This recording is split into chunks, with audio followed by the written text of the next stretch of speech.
तुझे सब है पता है ना माँ। हमारी हर चीज को न जाने कैसे तुम ढूंढती हो, खुद के लिए कम और हमारे लिए कुछ ज्यादा करती हो। तुझे सब है पता है ना माँ,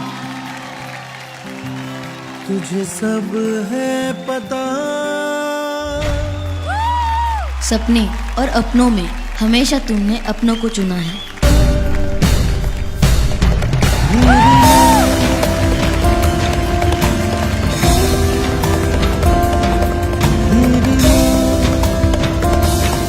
एक माँ के गोद में ना एक बच्चा खेल रहा है वैसा लग रहा है। आई थिंक डीआईडी के मंच पर one of the most favourite acts होने वाला है मेरे लिए।